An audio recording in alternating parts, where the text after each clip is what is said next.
Shu yerdan bitta bola Garvardga 100% grant yutasa, shaxsan men ishonmagan bo'lardim. Manikidan ko'proq IELTS yoki SAT balli borlar ham rad javobini olgan. O'zim ham chunki 2019-yilgacha Yandexga kira qilganman-da. 50% grant meni o'qishim uchun yetarlicha bo'lmagan u paytda. Chunki oilamizda buni to'lash uchun unchalik mablag' bo'lmagan. Akam ham o'zi student. Shu ukasini ta'limi uchun o'zini o'qishini 2 yilga muzlatgan. Siz ularga yetib olaman deb yoki o'tib ketaman deb ulardan qolib ketmaydi deb harakat qilasiz. Bu bola maktabdan qaytyaptimisan? Ha, hozir mana uyga qaytdi, nima qilasa mol boqadi deyapti.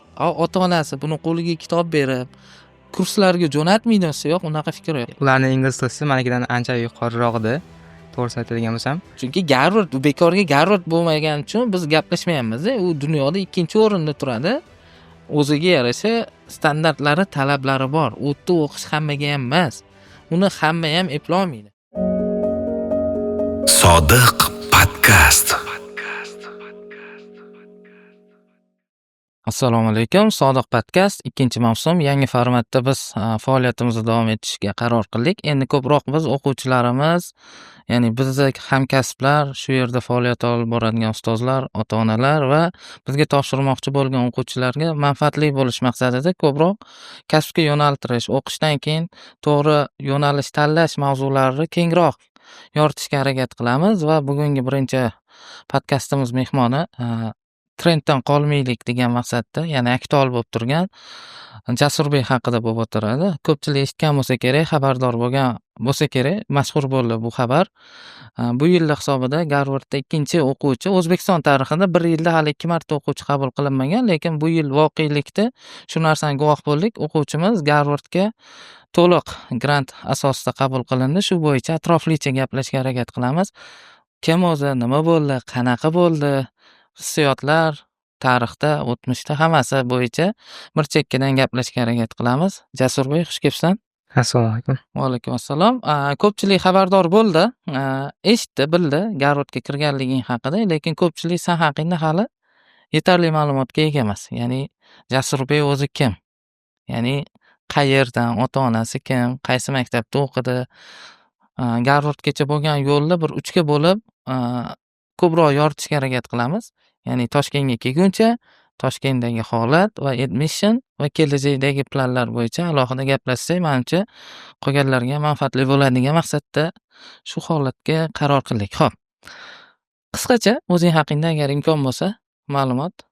Xo'p, ismim Jasurbek, asli Qoraqalpog'iston Respublikasidanman, Amudaryo tumani. O'sha tumandagi 32-sonli maktabda 9-sinfgacha o'qiganman. Oilada 5 kishimiz. Otam oddiy ustalar, oyim uy bekasi, akam borlar, opam. Shu hozircha. Biz yaqinda grant yutgandan keyin ota-onangga, ustozlaringga rahmat aytish uchun birga bordik. Tanishib chiqdik-da, u yerdagi sharoitni ko'rib xursand bo'ldik. Ya'ni yaxshi davom etyaptiki, o'sha sharoitdan misol uchun menga deylik, bu voqelik bo'lmadi-da. Toshkentdan o'sha Ovul, qishloq emas, Ovulga borib, shu yerdan bitta bola Garvardga 100% grant yutasa, shaxsan men ishonmagan bo'lardim. Bu kelajakka nisbatan hurmatsizlik yoki seni natijangga nisbatan ishonchsizlik emas. Chunki u yerdagi sharoit, odamlarning fikrlashi, dunyoqarashi, umuman bir bola uchun ta'lim olish uchun yaratilgan imkoniyat, odamlarning bunga bo'lgan munosabatini ko'rdim-da. Hayron qoldim. Chunki bu ko'pchilik o'ylaydi, Garvardga kirish bu alohida tayyorgarlik, yoshlikdan, o'sha yaxshi sharoitlar, yaxshi e'tibor, bolani zeriktirmasdan, vaqtini qoldirmasdan tayyorlanish kerak degan xulosalarimni butunlay buzib tashladida. Ya'ni meni tasavvurimda Garvardga kirish kerak bo'lgan, bosib o'tiladigan yo'l bor-ku, umuman buzilib ketdi. Shaxsan seni hayoting. Men qoyil qoldim. Bitta o'xshatish bilan aytsam bo'ladi. Ya'ni o'sha yerdagi bola kelib O'zbekistondagi, Toshkentdagi birorta nufuzli institutga kira oladi desa ham shubham bilan qarardim. Lekin demak, bu mani fikrlarim xato bo'lib chiqdi. Shu haqda endi bafurja gaplashamiz. Avvalambor men shu fursatdan foydalanaman. Ota-onalarga, ustozlarga, shu Jasurbekni ta'limiga hissa qo'shgan hamma insonlarga shaxsan biz o'z minnatdorchiligimizni, rahmatimizni bildirib keldik. Va ularga yana qo'shimcha ma'lumot berdikki, biz tayyormiz. Yana shunaqa jasurlar bo'lsa, bemalol bizga dalolat qilinglar. Biz uni o'qitib ta'limiga sababchi bo'laylik, yaxshi natijalar qilib, boshqalarga o'rnak bo'lishda davom etsin degan o'zimizni fikrimizni ham bildirib keldik. Hamma xursand. Xo'p, Qoraqalpoqni qisqaroq aytdim. Men sizlarga sal izohlab berish xohlardimki, ya'ni nimaga bekorga emas, oxirida aytaman sababini. Qoraqalpog'iston Amudaryo tumani boringlar, ko'ringlar, u yerda odamlar qanaqa yashayapti, fikrlashi qanaqa, o'quvchilar, maktabi, ustozlar hammasini ko'ringlarda va o'zingiz hozir qaysi sharoitda yashaysiz, qaysi sharoitda ota-onangiz sizga imkoniyat qilib berdi, uni ko'rganingizdan keyin sizda uzr qolmaydi. Ya'ni agarki bu sharoitdagi bola harakat qilib kirsa, men deyarli undan ko'proq imkoniyatga ega ekanman, harakat qilishim kerak degan fikrdan boshqasi sizga to'g'ri bo'lmaydi. Ko'rdik mana uy, maktab, ustozlar, lekin shunda ham chekinmadi. Mayli voqealiklari keyinchalik tushuntiramiz, lekin o'sha yerda o'zingga ishonch bo'larmidi? Ya'ni 8-sinfni bitirib, keyin Toshkentga kelding. 8-sinflar atrofida ko'pchilik bolalar hali o'yin-qaroq bo'ladi-da. Ya'ni hali kim bo'lasansa bilmaydi, nima qilishi aniq bo'lmagan. Sanda Toshkentga kelish fikri, chet elga kirish fikri qachon ulg'ayib boshladi, qachon bu narsaga o'zing ishonib boshlading, kimnidir bu narsaga turtkisi sabab bo'ldimi? Shu haqda agar imkon bo'lsa. Xo'p, chetda o'qish o'zi yoshlikdan orzuyim bor edi, lekin qanaqa topshirish, qaysi universitetlar borligi bo'yicha unaqa ma'lumotim bo'lmagan. Xo'p, 9-sinfgacha ham ingliz tili darajam baland bo'lmagan. Toshkentga kelganimda pre-intermediate bo'lgan. Xo'p, Toshkentga kelishimga asosiy sababchilardan biri bu akam hisoblanadi. Akam o'zi Toshkentda o'qiganlar, hozir ham o'qiyapti. Ularni o'zini orzusi bo'lgan chet elda o'qish. O'zi kira olmaganlarga ukasini meni olib kirishga harakat qildi. Asosiy sababchilari shu inson bo'ladilar. Men o'ylayman, mendan ko'ra ko'proq ishni akam qildi deb o'ylayman. E'tibor qilmaysizlar, ya'ni juda qisqa javob berayotgani o'zi tabiatan kamtar bola. Kibrga olmaysizlar, ma'lumot to'lashni xohlamayapti degan noto'g'ri fikrlarga bormanglar. Chunki biz Jasurni yaqindan bilganimiz uchun aytamizki, juda ochiqlagisi emas. Haqiqatda bor narsani yarimta qilib, yarimtani nolta qilib gapiradigan bola. Biz izohlab berishimiz sababi his qilishinglar kerakki, ya'ni qaysi potensialdagi bola nima natija qilayotganini o'zinglar ko'zinglar bilan guvoh bo'linglar. Jasurbekni Temurbek degan akasi bor. Biz u inson bilan hamkorligimiz bor. Yaqingacha hamkorlik masalasida biz buni ukasi bunaqa natija qilayotganini bilmasdan turib hamkorlik qilganmiz va yaqinda bir efirda ham men bu narsani ta'kidladim. Shunaqa akalarga biz ta'zim qilishga tayyormiz.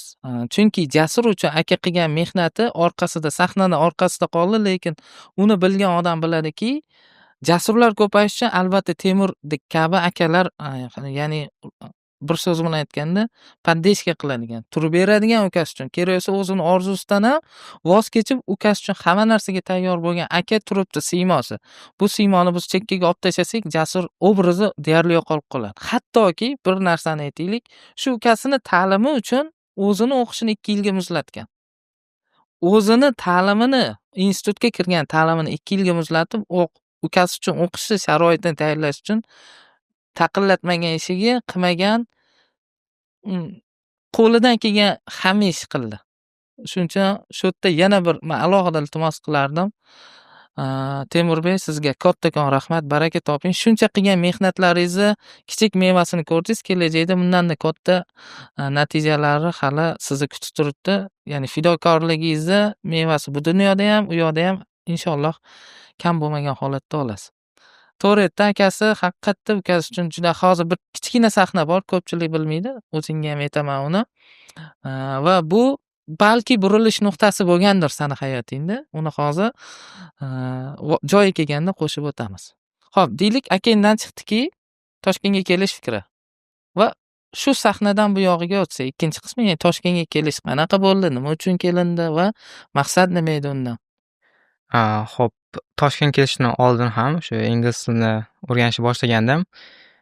Keyin bilardikki, qishloqda turib, IELTSdan yaxshi natija, SATdan yaxshi natija va chet tilga kirish sal qiyinroq bo'lardi. O'shanga akam ota-onamdan o'zlari ruxsat so'rab, mani Toshkentga olib kelganlar. Shu birinchi Toshkentga borishimga sabab ham IELTSga tayyorlanish bo'lgan. 8-sinfni tugatib, may oyida ketganmiz Toshkentga. 3 oy tayyorlanganman IELTSga. O'sha paytda aytib o'tganimdek pre-intermediate bo'lgan darajam. Pre-intermediatedan boshlangan. Shu sentyabrga yaqin Sodiq School'da e'lon chiqqan. Davomi Sodiq School'ga ulanadi. Shu yerda bitta savol borda. Mana biz borib gaplashdik dedik-ku, ota-onalar bilan gaplashdik, maktab direktori bilan gaplashdik-da. U yerda insonlarni fikri biroz boshqacharoqda. Ya'ni bolalar mana maktabdan qaytib kelyapti. Biz maktabga mana uyingdan maktabgacha 1 kilometr bo'lsa ketyapmiz. Birinchi smena tugabdi. Yosh bolalar kelyapti-da. Men akam bilan gaplashib ketyapman. Bu bola maktabdan qaytyaptimisan? Ha, hozir mana uyga qaytdi. Nima qilasa? Mol boqadi deyapti. Kattaroqlar nima qilasa? Ekin ekadi deyapti. Ota-onasi buni qo'liga kitob berib, kurslarga jo'natmaydi, yo'q, unaqa fikr yo'q. Ya'ni maktab majburiy bormasa bo'lmaydi. Asosiy bu yerda 90% yoshlarni hammasi, chunki u Amudaryo hududi xo'jalik, qishloq xo'jaligiga moslashgan yosh SSR paytidan shu faoliyat bilan yuritgan ota-ona qilgan ishi farzandlar doimiy ravishda yordam berib davom ettirib kelgan. Sanda ham shunaqa bo'lganmi? Ya'ni maktab tugatib, misol uchun maktab tugatdi degani maktab darsligi kuni tugaydi, yarmida tugaydi. Yarmidan keyin borib o'sha deylik chorvachilik, dehqonchilik, shu mehnat bilan vaqting o'tgan-ku, to'g'rimi? Qaysidir yillar. Yo'q, unaqa bo'lmaganmi? Hop, bo'lgan, lekin unaqa masalan, abitda maktabdan qaytib, abitdan keyin faqat chorva yoki mol boqish bilan o'tmagan. Shu joyda ota-onamga rahmat aytmoqchiman. Maktab abitda tugagan bo'lsa, abitdan keyin ozgina o'sha uy ishlarini qilgandan keyin kurslarga yuborishgan. Nechida? Mana dars tugadi, nechida tugaydi? Taxminan 1:30larda tugagan bo'lsa, uyga kelib, abit qilib, uy ishlarini qilgandan keyin 2:30da yana maktabga ketardim. O'sha matematika bilan ingliz tilidan kursga borardim. Shunga ota-onamga rahmat aytmoqchiman, shu imkoniyatni yaratib berganiga, ya'ni uy ishlaridan ozod qilib, faqat o'qishga mani e'tiborimni qaratishga imkoniyat yaratib berganiga. Dehqonchilik, chorvachilik qilganmisan? Qilganman. Paxtaga chiqqanmiz, sholda ham ekkanmiz, bug'doy ham, mol ham boqqanmiz, lekin unaqa fermachalik emas, ko'p emas. Bilsangiz, qishloqda o'zi har bitta uyda 1-2ta bo'lsa ham mol bo'ladi. Bizda ham shunaqa bo'lgan. O'shalarga qaraganman. Menga bir savol qiziqdi. Mana 32-maktab, deylik 8-sinfgacha o'rtoqlaring bo'lgan. Ya'ni maktabda o'zing tengqurlaring, sani potensialingdagi bolalar bo'lganmidi? Ya'ni o'zlashtirishi, dunyoqarashi, qanaqadir bilim jihatdan, intellekt jihatdan yaqin bo'lgan bolalar. Ular taqdiri nima bo'ldi? Men adashmasam, akam bilan gaplashganimda aytdiki, Jasurbekning o'ziga o'xshagan ikkita o'rtog'i bor edi. Kuchli bolalar edi, natijasi zo'r edi. Hamma e'tirof qiladi, biladi. Va Jasurbekni olib ketayotganimda, men o'sha ikkita bolaga yuringlar desam, ota-onam bilan gaplashing dedi. Ota-onasiga borib aytdi, "Voy, Jasurbek ketyapti Toshkentga. Yaxshi, mana Xudo xolasa bitirsa yaxshi joylarga ketadi. Imkoniyat beringlar, o'qisin shu bolalar." desa, ota-onasi "Yo'q, kerak emas" deb olib qolishdi va o'sha hozir maktabda institutga tayyorlanyapti. Hali mana O'zbekiston institutlari imtihonlari bo'lmadi. Umumiy o'sha bolalar bilan ham ko'rishdik-da. O'sha bolalarga men to'g'ridan to'g'ri emas, aylantirib savol berishga harakat qildim. Agarki imkon bo'lganda o'sha 3 yil orqaga qaytib, Jasurbekdagi imkoniyat bo'lib, Toshkentga ketish varianti qayta taklif qilinganda, borarmidinglar desam, "Ha" dedi-da. Bu degani biroz afsuslanish bor-da. Hozir o'sha o'rtoqlaring bilan ular taqdiri nima bo'lib qoldi? Bir xabaring bo'lsa qisqaroq aytsang, ya'ni bunaqa o'rtoqlarim bor edi. 1-2ta emas, 3-4ta. O'sha 8-sinfni tugatayotgan paytimda ham ularning ingliz tili menikidan ancha yuqoriroq edi, to'g'risini aytadigan bo'lsam. Xo'p, hozirda ba'zilari milliy sertifikatga, ba'zilari IELTSga tayyorlanyapti. Lekin ko'pchilikda hali unaqa sertifikatlari yo'q. DTMga tayyorlanishyapti. Katta ehtimol O'zbekistonda o'qisa kerak. Shu yerda bitta nuqsani men xohladim, bekorga bu mavzuni ochmadim. Ota-onalarga iltimos bilan murojaat qilmoqchimanki, ota-onalar iltimos, agar farzandingizda qobiliyat bo'lsa, ustozlari e'tirof qilayotgan bo'lsa, xohishi bo'lsa, yonidagi do'stlari bilan harakati parallel ketayotgan bo'lsa, iltimos uni sindirib qo'ymang. Siz uni qo'llab-quvvatlashingiz kerak. Mayli siz ozgina ko'proq ishlang, mayli farzandingiz sizga yordam berib, qaysidir ishingizni osonlashtirayotgandir. Hozir ilm yo'lida uni to'xtatib qo'ymang. Mana oddiy misolda ko'ramiz. Jasurbekdan natijasi yaxshi bo'layotgan bolalar ota-onasini qo'llab-quvvatlovsiz o'sha joyga borishiga ishonmadi va natijada balki biz bilmaymiz, lekin umumiy holatda tashqaridan qarab aytamizki, do'sti mana $400,000 ga yaqin grant yutdi va o'rtoqlar havas qilyapti. Balki armon bordir, sizga farzand hurmatidan yetolmayotgan bo'lishi mumkin. Ota-ona siz agar o'shanda ruxsat berganingizda, men ham Jasurga o'xshab shunaqa zo'r institutlarga kirgan bo'lardim deb. Lekin hurmat saqlab yetmayapti. Qaysidir bolani orzusini armonga aylantirib qo'ymang. To'g'ri, o'zidan o'zi hammasiga demayapmiz. E'tirof qilinayotgan, ustozlar aytayotgan do'stlari bilan parallel natija ko'rsatyaptimi? Qo'lingizdan kelgancha maksimum harakat qiling. Ilmini olishga, yo'nalishiga, shu ustozlari yetmayaptimi? Repetitoriga yoki o'sha ta'lim sifati sal uzoqroqdami? Borish imkoniyatlarini unga yarat bering. Ozgina sabr qiling va ko'rasiz, natija sizni nafaqat o'zingizni, butun xalqni xursand qiladigan bunaqa kabi natijalarni ko'payishiga sabab bo'ladi. Va afsus bilan aytamizki, ko'pchilik ishonmaydi va juda ko'plab shu kabi potensial yoshlari biz yoshligidan ko'mib qo'yamiz. Umuman harakatga, umuman ishonchiga, umuman orzulariga bepisandlik bilan qaraymiz va natijada afsuslanib o'tamiz. Shuning uchun iltimos qilardim, ota-onalar bu narsaga befarq bo'lmang. Yaqqol misolni hozir o'zingizlar eshitdik. Xo'p, endi Toshkentga keldik. Grant e'lon qildi Sodiq School. Va grant bosqichiga kelish, imtihon haqida qisqacha qani, o'sha paytda adashmasam 2 bosqichda bo'lgan. Test bo'lgan, suhbat bo'lgan, keyin natija chiqqan. Nima bo'lgan? Shu aytganimdek IELTSga tayyorlanishga kelganman. IELTSga tayyorlanib yurgan paytimda akam Telegramdan SMS tashlagan. O'sha Sodiq Schoolda grant imtihoni bo'lyapti, qatnashib ko'r degan. Ko'rganman, maktab yoqqan, missiyasi yoqqan, o'sha chet elga tayyorlaydigan maktab. Zo'r, o'qituvchilar ham yaxshi yig'ilgan ekan. Xo'p deb imtihonga borganman. Birinchi imtihondan yaxshi qatnashib, adashmasam 4-o'rin bilan o'tganman ikkinchi bosqichga.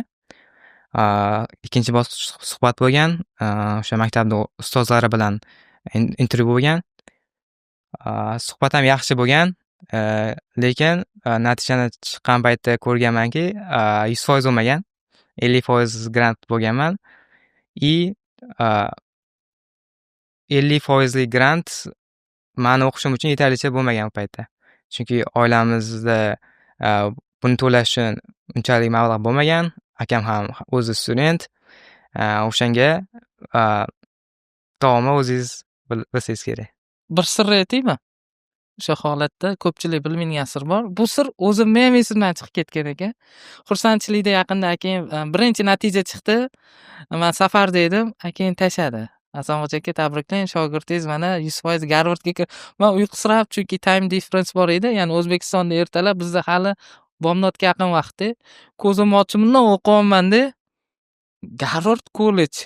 Qaysidir filialmikin deyapman, uyqusirayapman. Ko'zlarim ishqalab to'xta, nima bo'lyapti deb qaytadan uni o'chirib, yoqib kiryapman.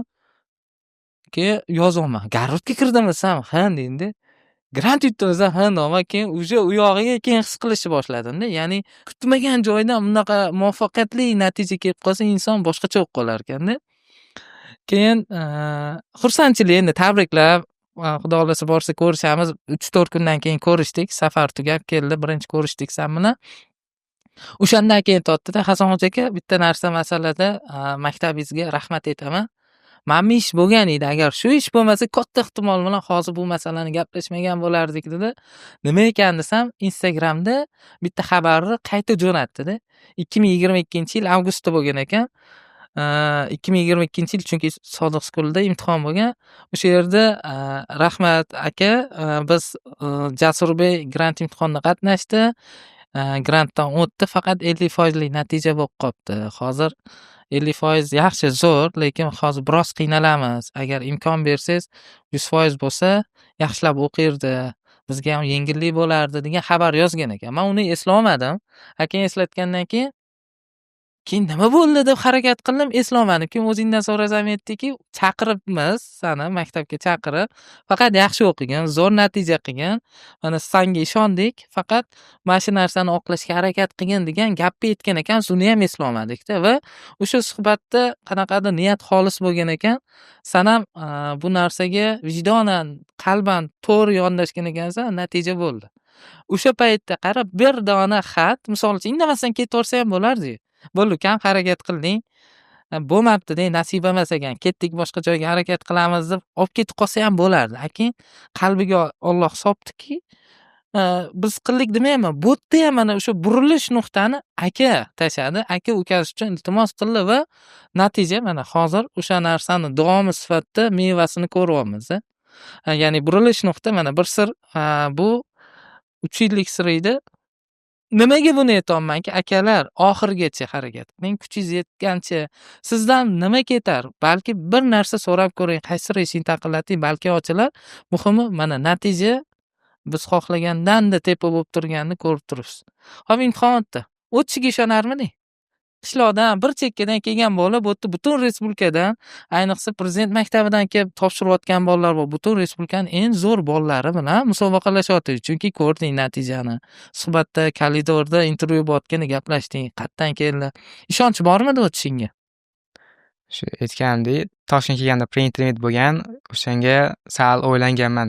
Ingliz tili darajam uncha yaxshi bo'lmagan, sal bo'lsa ham o'ta olmasam kerak degan xayol bo'lgan. Nima desam, hech bo'lmasa harakat qilib ko'ring, o'xshamasa boshqasini ko'ramiz degan fikr bilan harakat qilganman. O'xshagan oxiri. Xo'p, mana o'xshadi. Endi 3-qismiga o'tamiz. Sodiq skulga keldik. Bitta so'z bilan mana men savol beraman. Iloji boricha kengroq, qamrovliroq, boshqalar tushunarliroq qilib javob bersang yaxshi bo'lardi boshqalarga. Mana Sodiq skul nima berdi? Sodiq skul Jasurbek uchun nima vazifani bajardi? Qaysi fundament yoki qaysi asosiy ishlar uchun asos bo'ldi? Xo'p, asosiy bergan narsasi menimcha to'g'ri muhit.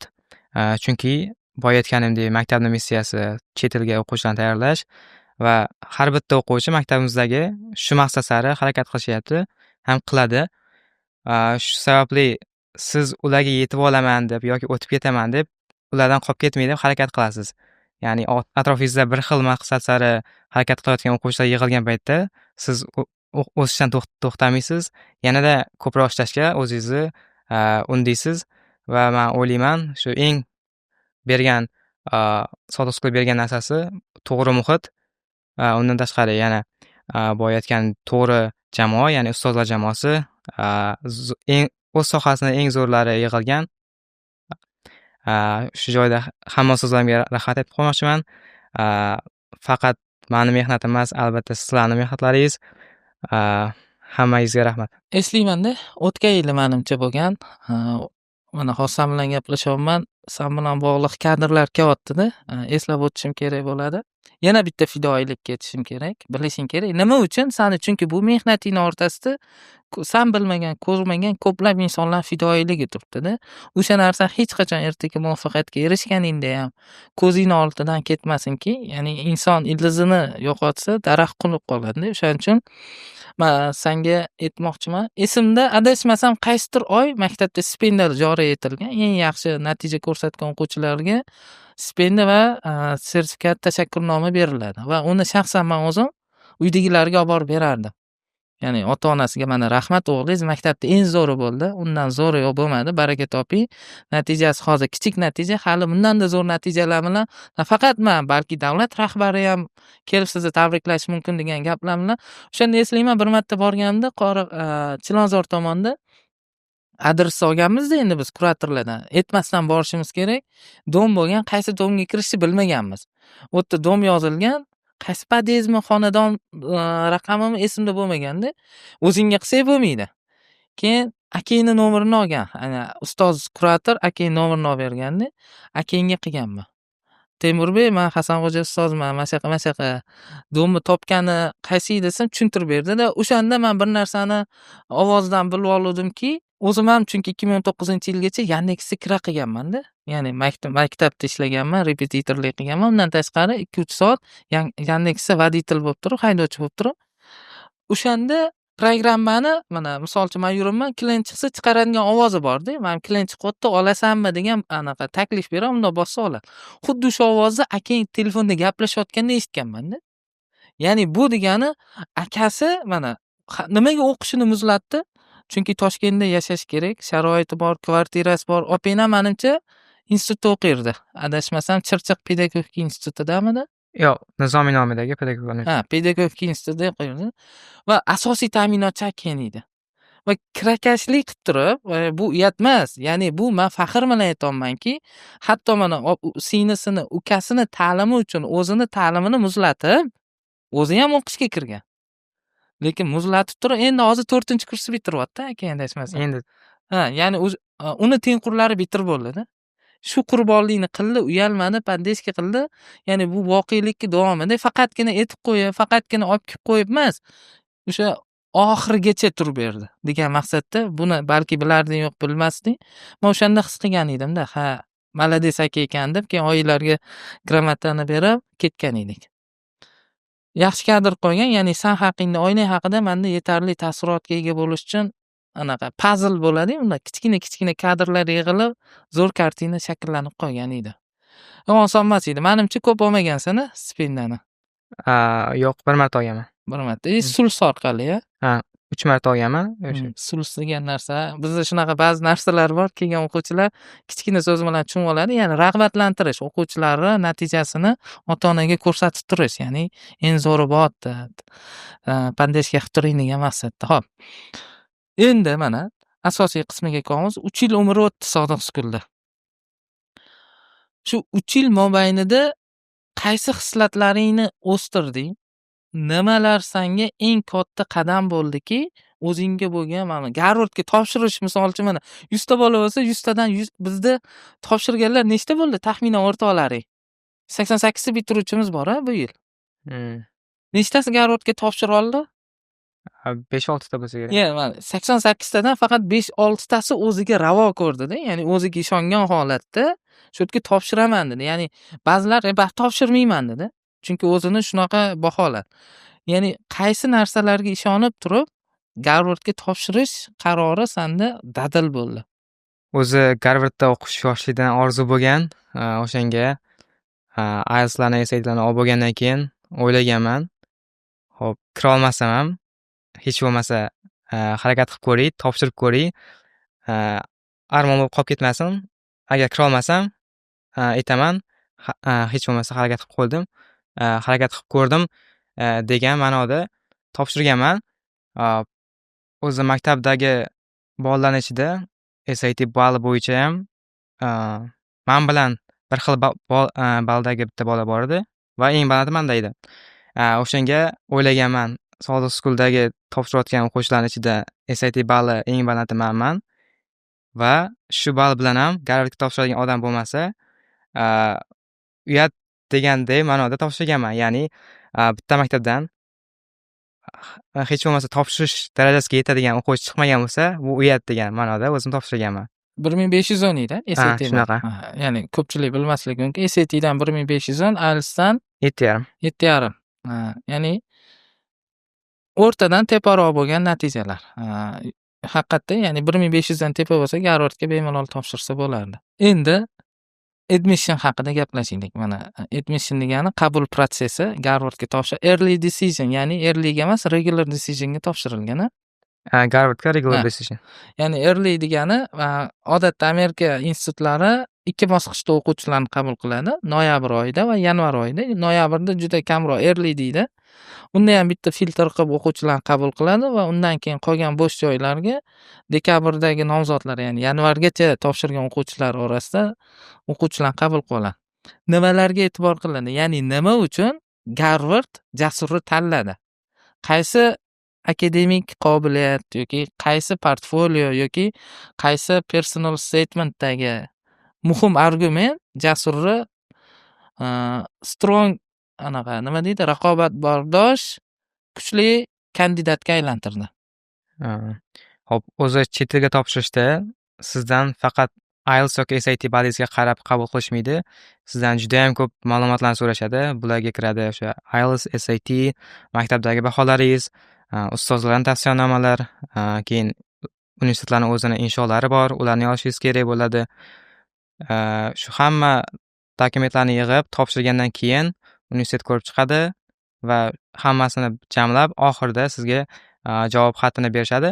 Hop, man nimaga Garvardga kirdim, qanaqa kirdim deyiladigan bo'lsa, hali admission officerdan mani applicationim rated, ya'ni baholangan qilib kelmagan fayli. O'shanga aniq javob bilmayman, lekin men o'ylashimcha insholarim katta rol o'ynadi deb o'ylayman. Chunki manikidan ko'proq IELTS yoki SAT balli borlar ham rad javobini olgan. O'shanga men IELTSim yoki SATim kirgizib qo'y deb o'ylamayman. O'shanga insholarim katta rol o'ynadi deb o'ylayman. Mana shu yerda nozik masala bor.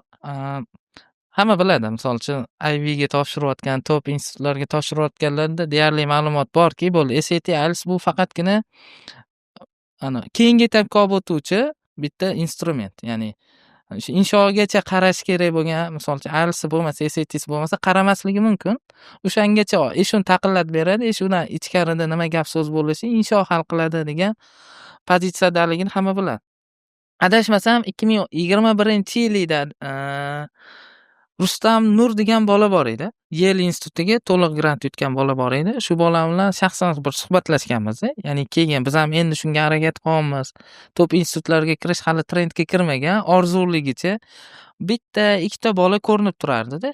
O'sha bola bilan ketishdan oldin suhbatlashganimizda men savol bergan. Xo'p, mana SAT'si ham yuqori emas edi u bolada. 1470 lamidi, IELTS ham 7 edi taxminan. Ya'ni katta akademik natija bo'lmagan, lekin yilga to'liq grant yutgan. Nima hal qildi? Iloj bo'lsa, essayni ulasha olaysanmi? Bir o'qisam bo'ladi, yo'q, ulasha olmayman. U yerda shaxsiy hayotim bor, ba'zi narsalar bor. Hech bo'lmasa bitta qanaqadir ichida kuchli anaqa argument et. Sani o'sha essayni yaxshi baholanishiga nima sabab bo'ldi? U bola ham adashmasam Qoraqalpog'istondan edi. Bitta voqeani aytaman degan, essayimda degan o'sha Orol dengizini muammosi global o'sha xalqaro miqyosdagi muammo bo'lgan va men unga o'quvchilik paytimdayoq o'zimning imkoniyatimdan kelib chiqib qarshi, ya'ni kurashish, Orol dengizini saqlab qolishga o'zimni harakatimni ko'rsatib yozib berganman. Ya'ni maktab paytimdayoq chiqib terelar ekkanman atrofga. Tere o'sha qum, tuz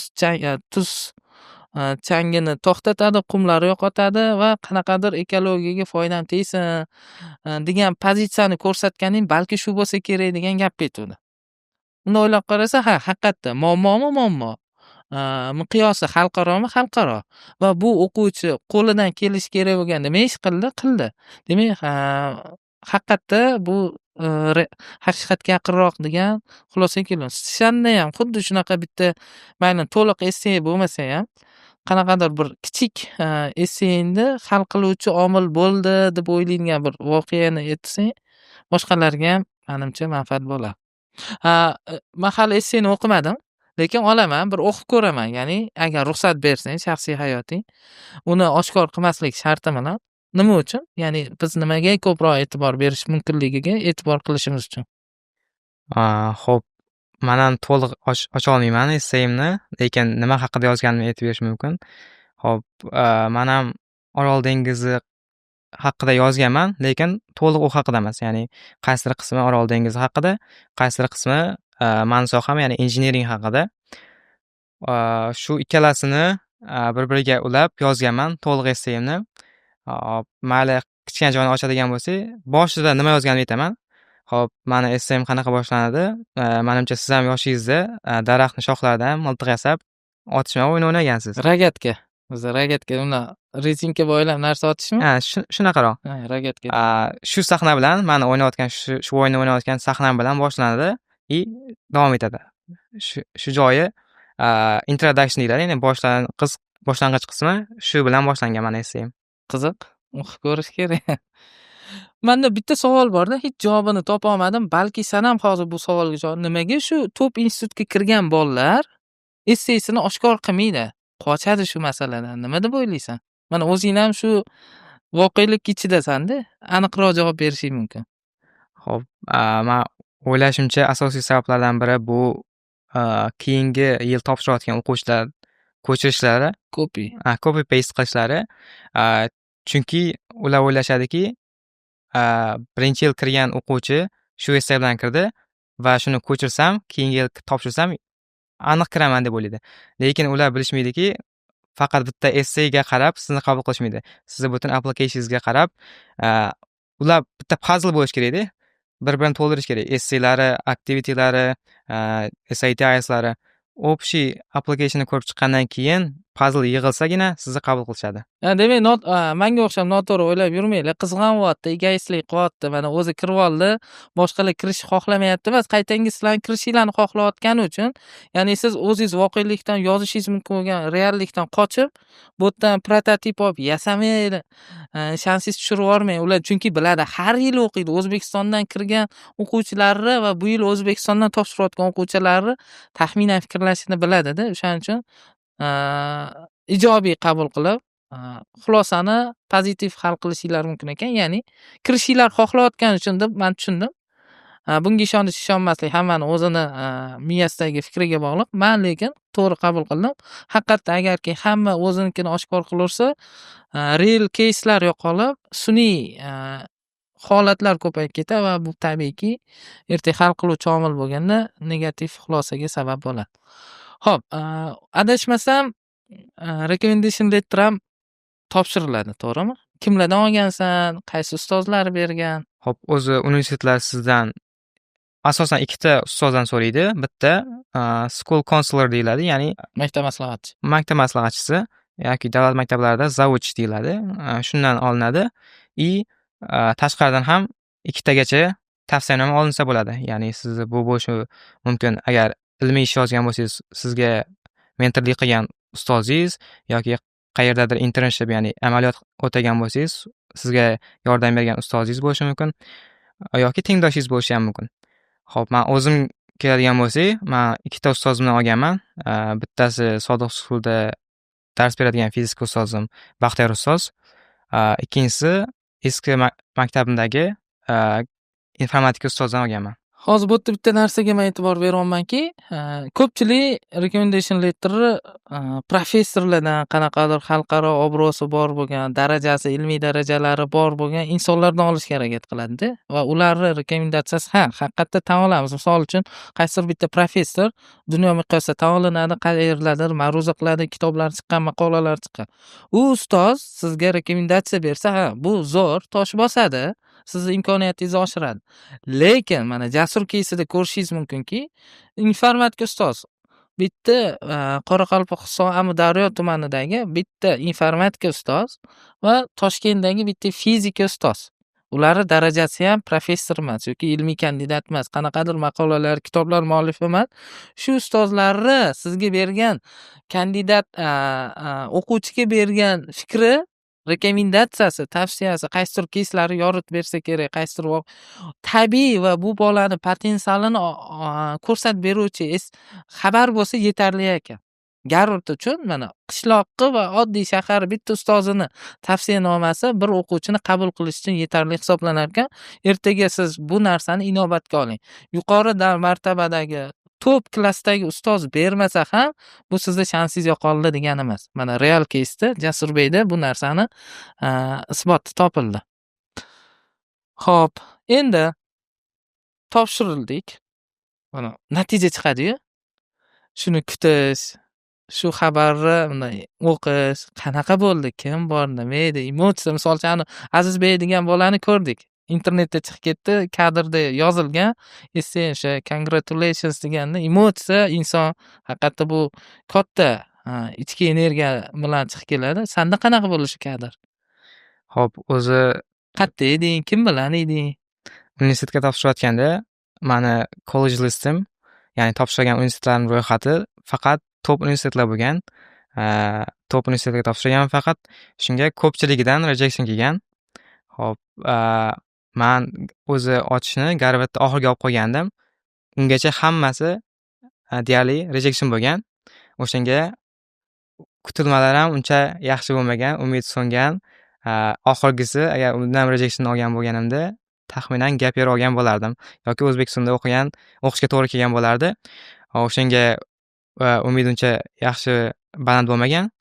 Hop, ochadigan kuni Qoraqalpog'istonda bo'lganman. Ta'til bo'lgan. Qoraqalpog'istonga ketganmiz. 28 mart kuni ertalab 4:30lardami javob xati kelgan. O'rtog'im bilan Zoomda birga ochganmiz. 5tachami universitetni javobi bir kunda chiqardi. O'sha 4tasini ochganmiz birinchi. Ikkalamizda ham hammasi rejection kelgan. Keyin oxirida Garvard kelyapti. O'zim ocholmayapman. Hayajonda, ya'ni boya aytgandek rejection kelsa bo'ldi. Yoki gap year yoki O'zbekistonda o'qish. O'shanga qo'rqib bosganman. Keyin boshida ishonmaganman. Congratulations degan yozuv chiqqan paytda tagida videosi ham bor edi. Xursand bo'lganman. Videoni to'xtatib, darrov onamning yoniga yugurganman aytish uchun o'sha Garvardga kirganimni. Tushunganmilar, his qilganmilar. Ya'ni nima qilib qo'yganingni. To'g'risini aytadigan bo'lsa, Hazil deb qabul qilib o'qishga kirganim uchun xursand bo'lgan, lekin Garvardga kirganimni, ya'ni qanaqa universitetligini uncha yaxshi bilishmagan. Chunki bu odamlar bilan gaplashdimda, o'ta qanaqa o'zbekni jaydari, samimiy bir qishloqni oddiy odamida, ya'ni shu darajadaki, men bitta misol bilan aytay, mana nechta qo'shni bo'lsa, biz ularnikida 2 kun mehmon bo'ldik, devor yo'q. Do'stlar, ya'ni mana uy, orqada ham devor yo'q, oldida ham yo'q, ikkita chetda ham yo'q. Bunda odam bir qadamda bosib o'tadigan oddiygina yo'l qilingan o'sha devor. Ishonch ustida shunaqa jamiyat yashaydiki, juda sodda, bir mug'ombirlik, qanaqadir bir-birini unaqa narsalar yo'qda, juda bundan ko'rsa o'zbekni bir oddiy odamida Garvard degan narsani keyin tushundilarmi, his qildilarmi, nimalar qilib qo'yding? Ya'ni misol uchun men tasavvur qilaman, o'g'lim kelib Garvardga kirdimada desa, men tushuncham bor va his qilaman, baho ola olmayman-da uni. Ular bo'pti endi yotib uxlay ertaga ishing bor degan emas, ya'ni his qildilarmi shuni? Ular qachon his qilishdi? Boshqalar ular ota-onani tabriklashni boshlaganda, ya'ni ular tushunishdiki, Garvard universiteti dunyoda top universitet, bunga hamma ham kira olmaydi.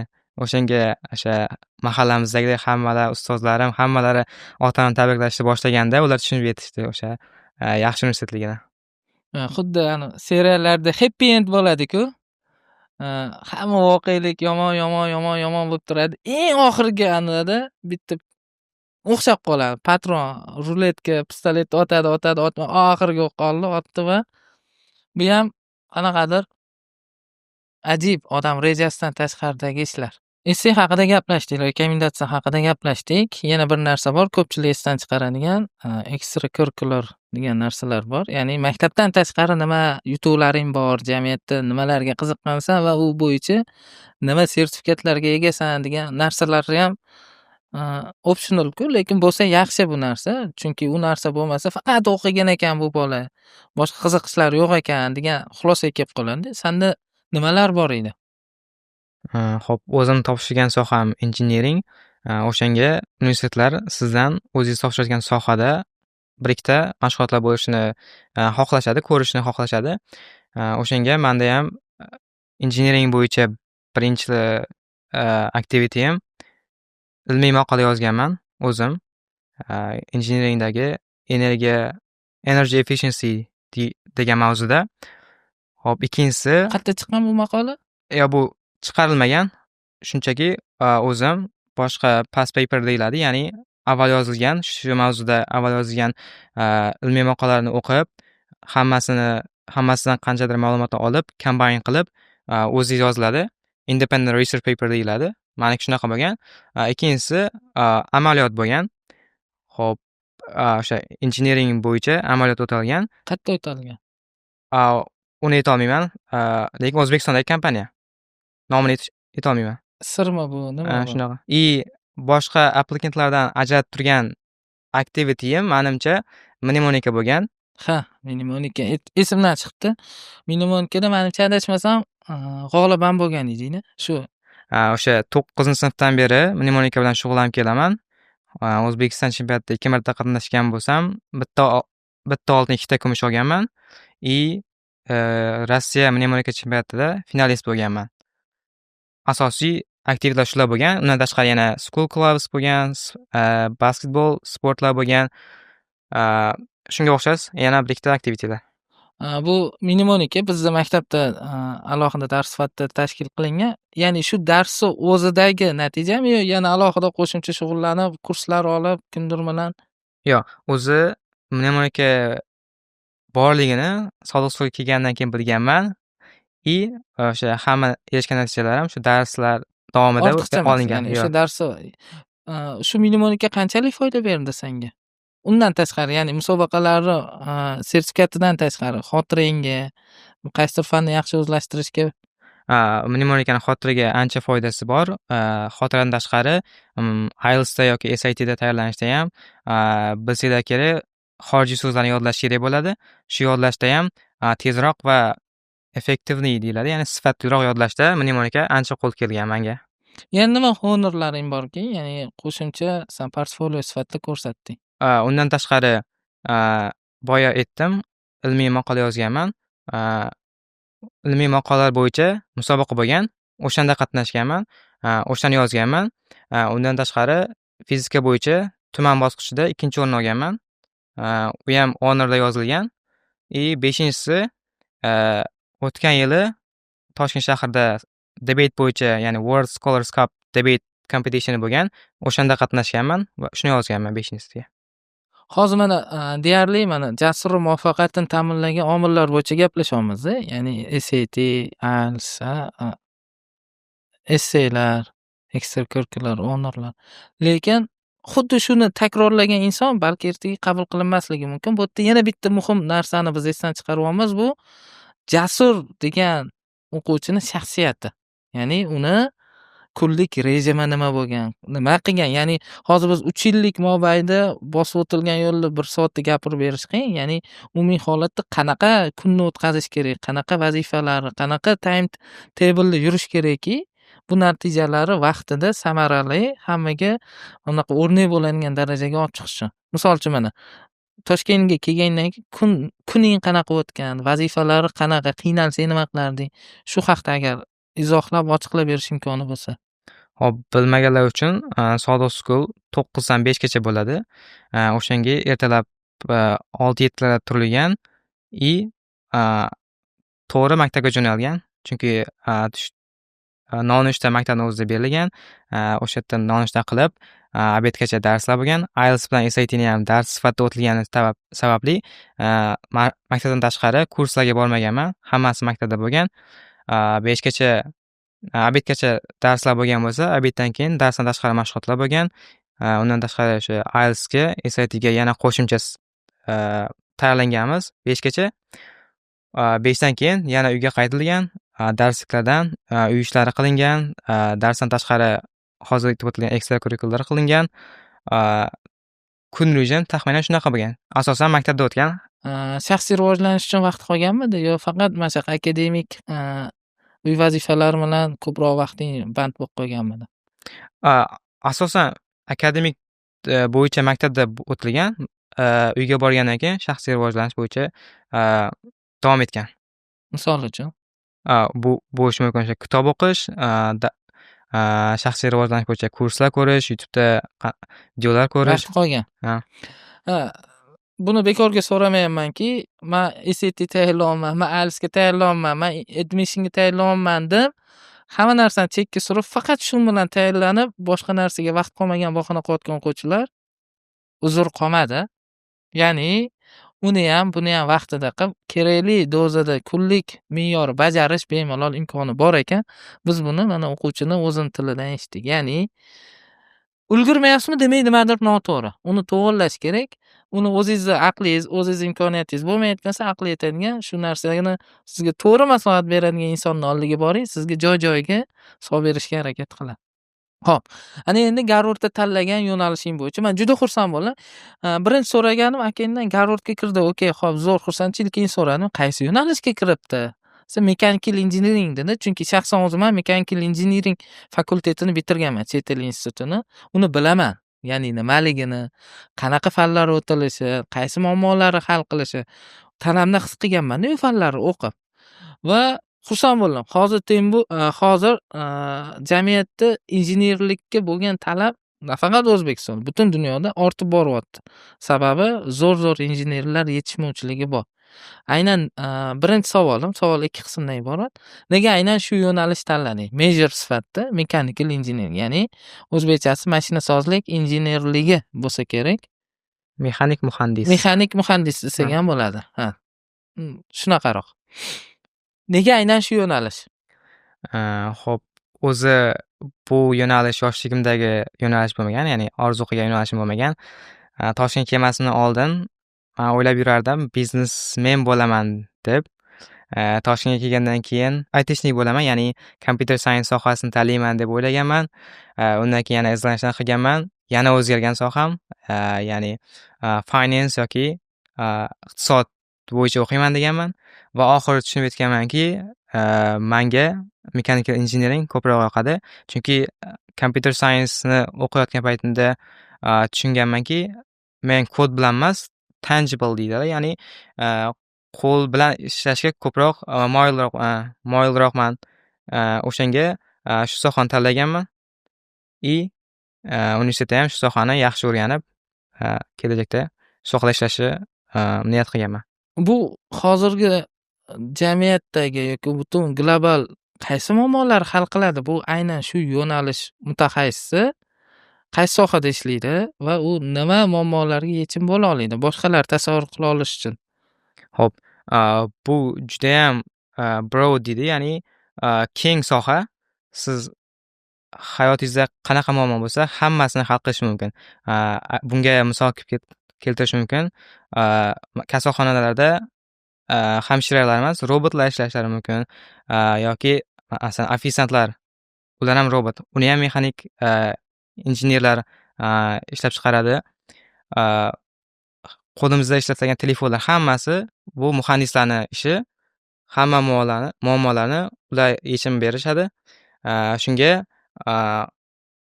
juda ham ko'p muammolarni hal qilsa bo'ladi bu soha bilan. Deylik, mana 4 yil adashmasam, 4 yil o'qish Garvardda sentabrdan boshlanadi. 4 yil o'qish oson emas. Deylik, amallab o'qidik. O'qiganimizdan keyin mana post graduate deydi, ya'ni tugatganimizdan keyin rejalar nima? Taxminan hozir aniqlash qiyin, lekin hozirgi fikrga ko'ra nima qilish rejada bor? Hop, 4 yil muvaffaqiyatli bakalavr tamomlagandan keyin rejamda magistratura o'qishni rejam bor. Hop, 2 yil magistratura o'qigandan keyin o'z sohamda Amerikadagi yaxshi kompaniyalarda tajriba orttirish niyatidaman. Undan keyin yana izlanishlar, o'z sohamda ishlar aniq bilmayman qachon kelaman O'zbekistonga, lekin o'sha yoqda Amerikada orttirgan bilimlarim, tajribalarimni O'zbekistonga olib kelish niyatidaman. Chunki bu Garvardga kirishimda ham o'zim yashagan O'zbekiston jamiyatida ancha qarzim bor. Ular asosiy sababchi desam bo'ladi. Chunki bilmayman qachon O'zbekistonga qaytaman, lekin shu Amerikada orttirgan bilimlarim, tajribalarimni O'zbekistonga olib integratsiya qilish niyatidaman. Chunki bitta qishloqda turib, Amerikadagi Garvard universitetiga kirishda bitta o'zim qiladigan ish emas bu. Jamiyatda yordami, davlatimiz yordami bilan qilingan ish. Shuning uchun jamiyatimda anchagina qarzim bor. Buni qaytarishga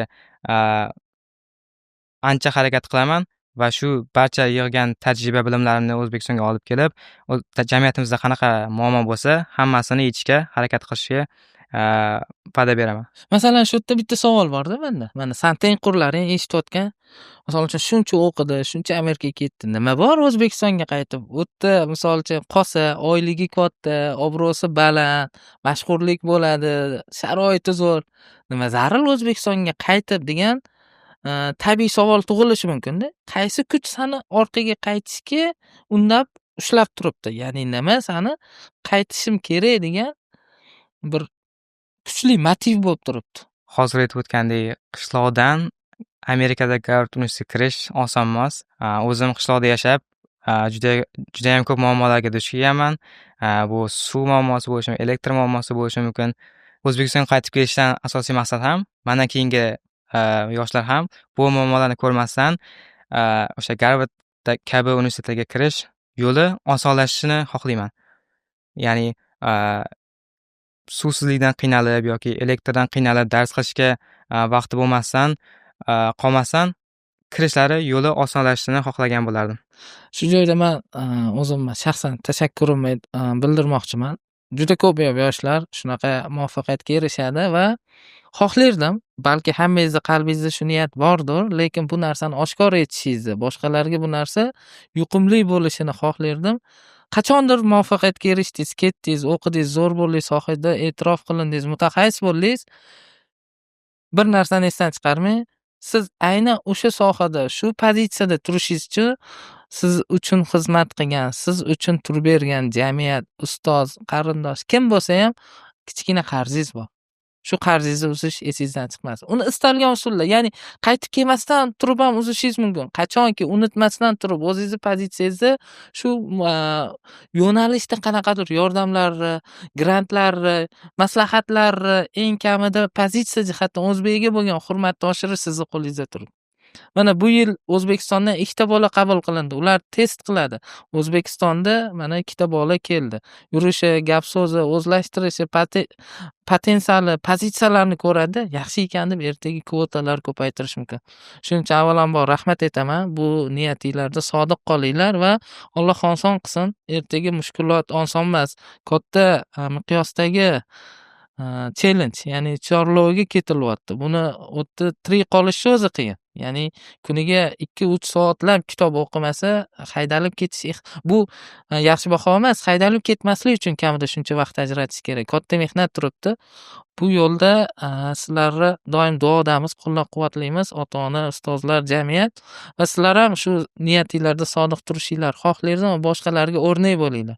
Faqat gap bilan emas, amal bilan bu narsani ko'rsatgan o'zbek bo'lsanglar, biz qolganlarga mana kirgandan keyin ham sizlarni namuna sifatida ko'rsatish xohlardik. Chunki bu narsa kerak. Bu immunitet bizda shakllanishi kerak. Shundagina biz chet elga jo'natishdan ko'zlangan asosiy maqsadga erishamiz. Maqsad eng zo'r bolalarni chet elga jo'natish emas, to'g'ri, jo'natish. U lekin maqsadimiz birinchi bosqichi. U yerga borsin, o'sha yerdagi eng oxirgi ilm, texnika, eng zo'r, eng oxiri mana qaysi nuqtaga kelgan shu yerdan borib ildizi bilan sug'ursinda kelib jamiyatga, O'zbekistonga, shu xalqqa foydasi tegadigan bitta ish amalga oshirsin degan niyatimiz bor. Ketib faqat o'zini hayoti yaxshi bo'lsin degan maqsaddan emas. U ham mayli eng minimum, lekin eng asosiysi uni ham hayoti yaxshilansin, u orqali jamiyatda ham hayoti yaxshilansin degan niyatda biz oldimizga maqsad qo'yganmiz sodiq sukunlar ochayotganimizda. Va shuning uchun ko'plab bu narsani biz har ma'ruzada, ustozlarda, mehmon bo'lib kelayotgan ustozlarni tili bilan aytamizki, bu narsani o'zingizlarga oliy maqsad sifatida bitta qabul qilinglar. Maqsad ketib olish emas, maqsad kirib olish emas.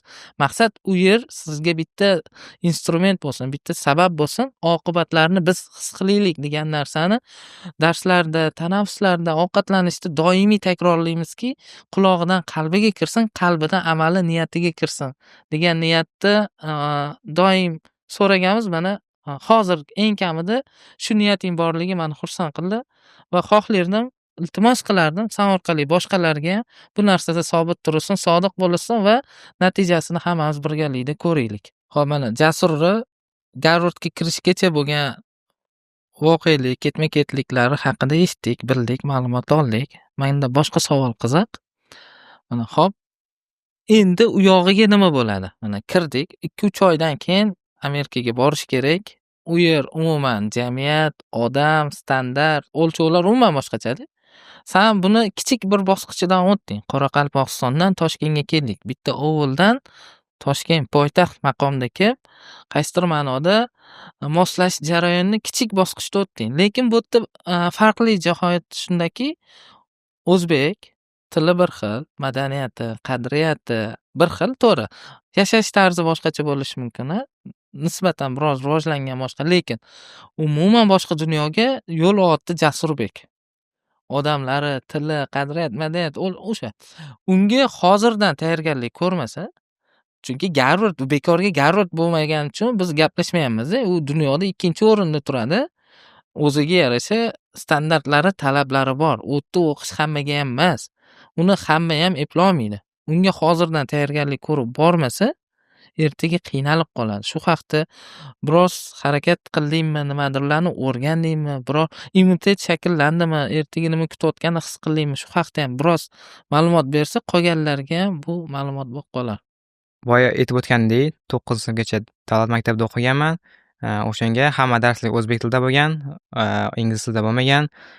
Ham o'zbek tilidagi darsliklar bilan Garvarddagi darsliklardagi orasidagi tafovut anchagina. O'shanga men soham injiniring, asosiy fanlar matematika, fizika. Shular bo'yicha hozirda ingliz tilidagi matematika va ingliz tilidagi fizikani o'rganishni boshlaganman. EP darslari maktabimizda ustoz bilan boshlaganmiz. Undan tashqari, o'zingiz aytib o'tdingiz, boshqa muhit, boshqa odamlar, u bo'yicha ham qo'shimcha kitoblar o'qiyapmiz.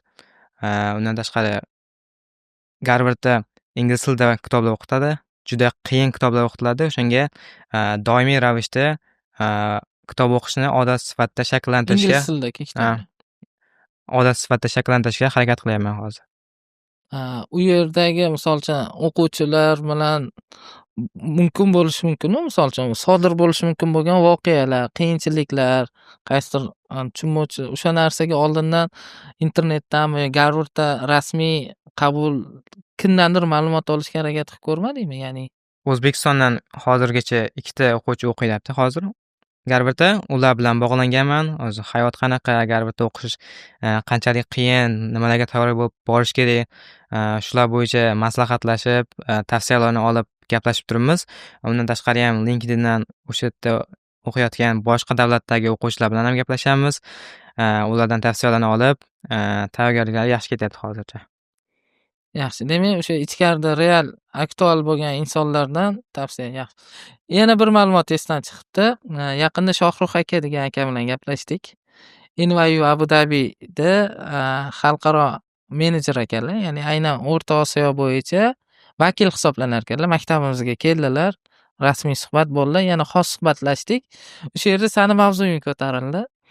Ya'ni Garvardga kirgan Jasurbek New York Abu Dhabidan rejection olgan va u mutaxassis inson bo'lib turib, men shu savolni javobini topishga harakat qildim, lekin topa olmadim. Nima uchun Jasurbekga rejection berishdi? Men rosa qiziqdim.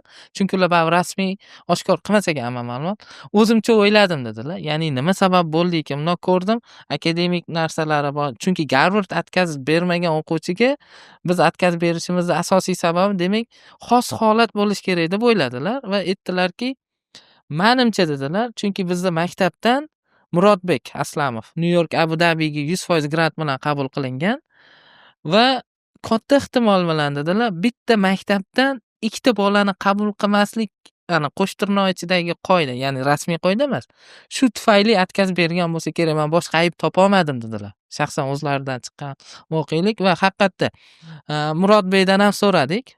Bu yil O'zbekistonda rekord darajada New York Abu Dhabiga o'quvchi qabul qilinibdi. Shohruh aka aytgan statistika 17 ta bola O'zbekiston miqyosida qabul qilingan. Bu hali kam, chunki Qozog'istondagilar 100 tadan ko'p dedilar-da. Mana bu yil O'zbekistonda 17 ta va bitta maktabdan 2 ta o'quvchi kirganini men bilmayman dedilar. Shuning uchun, ya'ni butun respublikaga yoyib yuborgan bo'lishi mumkin. Shu maqsadda agar sizni qo'lingizda bo'lganda olarmidingiz, ha deganda javob bo'ldi-da. Ya'ni umumiy bu ham bir xayr bo'lgandir. Rejection chiqqanda erlikda menimcha New York Abu Dhabida xafa bo'lgani hammangizda bir xayr bo'ladi. Chunki Alloh bittasini olsa, undanda go'zalini bergan bo'lishi mumkin. O'sha paytdagi sani ruhiy holatingdan ko'p chiqib, ya'ni rozichilik alomati bo'lgan bo'lsa, bu ham bir sabablari har xil ekan. Ya'ni buni mutaxassislar bilan gaplashib aniqlashga harakat qilyapmiz. Umumiy holati mana Jasurbek tug'ildi, o'sdi, maktabga keldi, Toshkentga keldi, Sodiq Skulda o'qidi, tayyorgarlik ko'rdi, topshirdi, grant topshirdi, yutdi, Garvardga qabul qilindi. O'qishga borish uchun tayyorgarlik nima, bitirgandan keyin umuman keyingi hammasi haqida gaplashdik. Manimcha umumiy Jasurbek bosib o'tgan yo'lni to'laqonli ochib berishga harakat qildik. Qaysidir berilishi kerak bo'lgan savollar bo'lsa, qolib ketgan bo'lsa, man muxlislardan iltimos qilardim, bemalol komment ostida siz o'zingiz xohlagan o'sha foydali deb hisoblagan, Jasurbekdan javob olish kerak deb hisoblagan savollaringiz bo'lsa yozib qoldiring. Jasurbekka iltimos qilamiz, vaqt ajratib biror bir o'sha kunda hamma savollarga imkon qadar o'sha kerakli degan savollarga javob yozib chiqishga harakat qiladi va bu ilm sizga manfaatli bo'lib qolsa biz xursand bo'lamiz, sababchi o'qib qolganimizdan. Oxirgi savolim, mana Jasurbek xudo xohlasa katta hayot oldida, katta sinovlarni bosib o'tgandan keyin ertaga 5 yil o'tar, 10 yil o'tar, katta shaxs sifatida jamiyatga qaytib kelganda, faraz qilaylik, uni imkoniyatlari, uni pozitsiyalari, uni qo'lidagi resurslari jamiyat uchun foydali bo'lgan bir katta shaxs sifatida qaytadi.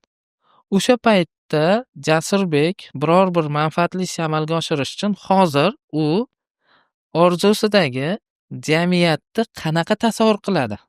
Hop, orzuyimdagi jamiyat ingliz tilida basic needs deyiladi. Oddiy suv tanqisligi, muammosi yo'qligi yoki electricity, ya'ni svet o'chmasligi, shunga o'xshagan oddiy muammolar hal bo'lgan. Ya'ni keyin ota-onalar o'g'li o'qiyman deb turgan paytda yo'q, bu ishni qilasan yoki bu sohani tanlaysan demaydigan va menga o'xshagan qishloqda To'p universitetida o'qiyman degan o'quvchilarga yordam beradigan homiylar ko'payishini xohlagan jamiyat bo'ladi. Tanangni his qilgan o'g'rilarni aytding-a. Chunki ko'rdimda uyinglarda misol uchun nasosda suv chiqadi, buni ichsa bo'ladi, lekin tuz yig'adi. Chunki tuzli suv. Uni nima qilasizlar? Suv uzoqdan olib keladi, distirlangan suv ichiladi deyildi. Tok o'chib turadi va ota-onalar boshida gaplashdik, farzandiga qo'y, borib qo'yxonani, molxonani, dalani ko'rsatmasdan qo'liga kutubxonaga jo'natilgan, ustoziga jo'natilgan ota-onalar tushunarli, og'riqli masala, tanangni his qilding va hozirgi holatda bu ham qaysidir ma'noda ta'limimiz, kelajagimizni hal qiladigan muhim argumentlar sifatida qabul qilsa bo'ladi. O'zim maza qildim suhbatdan. Chunki seni 3 yildan beri tanisam, lekin shu Qoraqalpog'istondan Amudaryo tumani Ovulgacha borgunimcha bo'lgan Jasurni portreti bilan undan keyingi portretim umuman farqlanib ketdi. Va men o'zimdan biroz afsuslandimki, nimaga shularni vohliroq bilmadim. Ko'proq ba'zi narsalarga imkoniyatni yana ko'paytirish imkoniyatlari bo'lgan ekanda va buni tushundim va ko'p xulosalar oldim. Endi bu xatoni boshqa ortda kelayotgan pastki sinf o'quvchilarimizda takrorlamaslik uchun ko'proq e'tibor berishim kerak bo'lgan narsalar o'zim uchun xulosa qilib oldim. O'zi safar qilinglar, ko'p narsa o'rganasizlar degan edi. Ko'z bilan ko'rish boshqa ekan. Sani sabringga, umuman ota-onang bergan tarbiyaga, hamma narsa uchun rahmat aytamanki, bu narsani menga 3 yil umuman sezdirmadim. Ba'zilar balki 1 oyda yetardi, ba'zilar balki yil oxiriga qolmasdan bu narsani oshkor qilardi. Sen bildirmagan uchun qoyil qoldim. Ota-onangni, akangni fidoyiligi uchun kattakon rahmat aytaman. Maktabimizda aynan senga o'xshagan shu sohasi mutaxassisi, yaxshi natija qiladigan yoshlarga o'rnak bo'ladigan va jamiyatga foyda tegadigan yoshlar ko'payishini xohlayman. Agar farzandingiz shunaqa iqtidorli bo'lsa, maqsadlari buyuk bo'lsa, ota-onalar iltimos bu narsani zoya qilmang. Bu narsaga kichkina qaramang, jiddiy qarang. Biz bu narsaga doimo yoningizda yelkadosh bo'lib xizmat qilishga tayyormiz. Maktabimiz aynan shu maqsadda o'zi aslida faoliyatini boshlagan. Ozmi, ko'pmi, xato bilanmi, biroz muvaffaqiyat bilanmi davom etmoqdamiz. Qo'limizdan kelgan resurslardan foydalan. Agarki bizda shu narsada yordamchi, foydali bir sherik sifatida qabul qilsangiz, har doim eshigimiz ochiq. Ya'ni aynan maktabda farzandingiz o'qishi shart emas. Farzandingizni olib kelsangiz, bir suhbatlashib, qobiliyatini, talantini ko'rib, qo'limizdan kelgan, aqlimizga kelgan, tajribamizdan orttirgan xulosalari berib, to'g'ri yo'naltira olsak, xursand bo'lamizki, ertaga shu farzandingiz jamiyatga foyda keltirsa, biz asosiy maqsadga erishgan bo'lamiz. Agar qanaqadir maktab haqida, faoliyati haqida, rejalari, keyingi yilga qo'ygan maqsadlari haqida sizda biror bir savol bo'lsa, keling, o'tirib bir samimiy suhbat asosida ushbu ma'lumotlarga ega bo'lishingiz mumkin yoki bizga yozing, kelish imkoniyati bo'lmasa telefon orqali bog'laning. Ushbu ma'lumotlarni sizga bajonidil berishdan xursandmiz. Sababi biz hammaga birdek baravar xizmat ko'rsatishga imkoniyatimiz yo'qdir, lekin hech bo'lmasa shu savol-javob orqali yoki farzandingizga xizmat ko'rsatish orqali bu narsaga erishish imkoniyatimiz borligini sizlarga yetkazmoqchiman. Biz doim oxirgi podkastda bir narsani xohlardim. Hamma chet elga ketayotgan o'quvchilarga iltimos qilardim. Hozirgi so'z sizda hayotiy shioringizga aylansin. Oldin biz maktabda o'quvchilarga aytardikki, think global, act local derdik. Ya'ni dunyo miqyosida o'yla, lekin mahalliy darajadagi muammolar hal qil derdik. Lekin yaqinda do'stimiz bilan suhbatdan so'ng buni biroz o'zgartirdik. Bu nima bo'ldi? Shior hozirgi sizda asosiy maqsadi, sizni harakatlantiradigan motiv respect local, compete global bo'lsin. Ya'ni mahalliy qadriyatlari o'zligingizda, tarixingizda, jamiyatingizda, ota-onangizni, ustozlaringizni esdan chiqarmang. Hurmat qiling. Kim edingiz? Kimdan bo'ldingiz? Qaysi jamiyatdansiz? Qayerga ketishingizdan qat'iy nazar bu yoqdan uzilib qolmang. Ildizingizni uzmang. Badaningiz, ya'ni ko'karsin, kengaysin.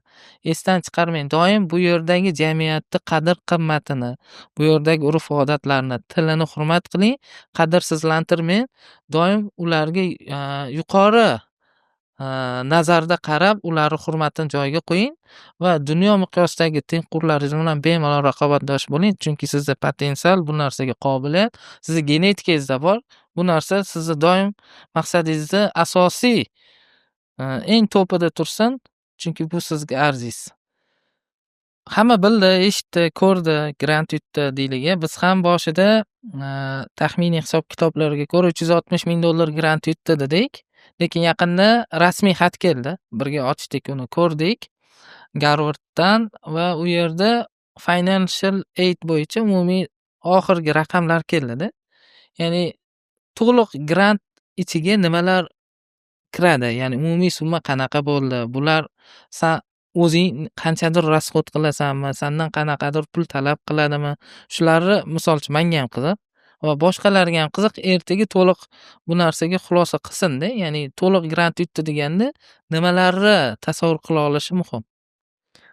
Xo'p, yaqinda financial aid package keldi va menga yiliga 98,000, umumiy hisobda $392,000 grant berishgan ekan. Xo'p, bu grantlar nimani qoplaydi? Birinchi o'rinda tuition fee deydi, ya'ni kontraktini, O'qish puli, o'qish puli.